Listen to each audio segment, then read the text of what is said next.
Kamran courtroom के एक कोने में खड़ा हल्की मुस्कान के साथ अपने वकील बुखारी की तरफ देखता है और धीमी आवाज में कहता है, आज शहर हार जाएगी।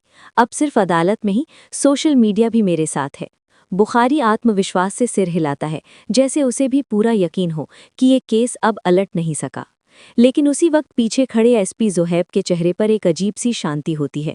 वो मुस्कुरा नहीं रहे होते, लेकिन उनकी आंखों में साफ लिखा होता है कि खेल अब खत्म होने वाला है, क्योंकि उनके हाथ कामरान के खिलाफ ऐसे सबूत लग चुके होते हैं जिनका जवाब देना नामुमकिन है।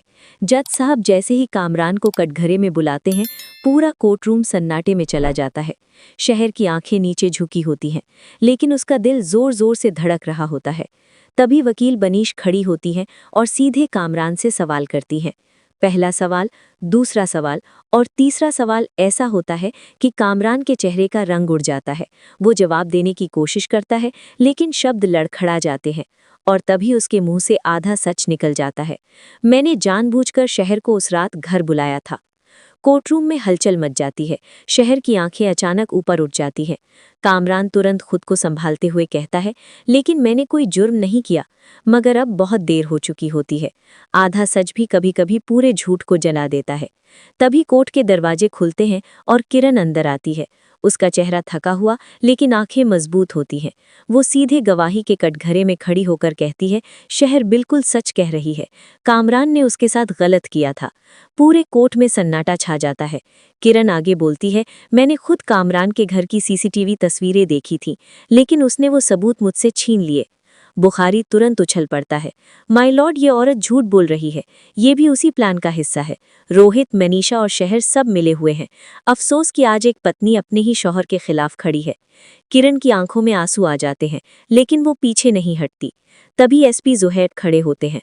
माय लॉर्ड, अगर कोर्ट इजाजत दे तो मेरे पास ठोस सबूत हैं। वो कुछ डॉक्यूमेंट्स जज साहब के सामने रखते हैं। कामरान के घर उस रात कोई भी मुलाजिम मौजूद नहीं था। मोबाइल लोकेशन रिपोर्ट बताती है कि जिन नंबरों का हवाला दिया गया वो उस जगह पर थे ही नहीं। फिर एसपी ज़ुहैब एक और सबूत पेश करते हैं, शहर के मोबाइल की कॉल रिकॉर्डिंग।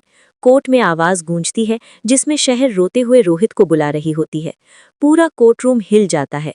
जज साहब फैसला सुनाने के लिए मुंह खोलते ही हैं कि अचानक कामरान खड़ा हो जाता है।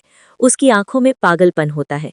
वो इंस्पेक्टर शफीक की गन छीन लेता है और शहर की तरफ तान देता है, अगर मुझे यहाँ से जाने नहीं दिया गया तो मैं इसे मार दूंगा। शहर की सांसें थम जाती हैं। कोर्टरूम में अफरा तफरी मच जाती है। तभी पीछे से अली दौड़ता हुआ आता है और एक झटके में कामरान के हाथ से गन छीन लेता है। अगले ही पल एसपी ज़ुहैब कामरान को जमीन पर गिराकर हथकड़ी लगा देते हैं।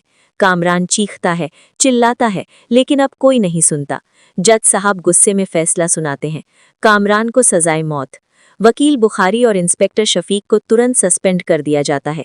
कोर्ट के बाहर मीडिया का वही हुजूम जो कल तक शहर के खिलाफ था, आज उसी के हक में खबरें चला रहा होता है। कैमरे चमक रहे होते हैं और शहर पहली बार खुलकर सांस लेती है। घर पहुंचकर अली उसके सामने खड़ा होता है।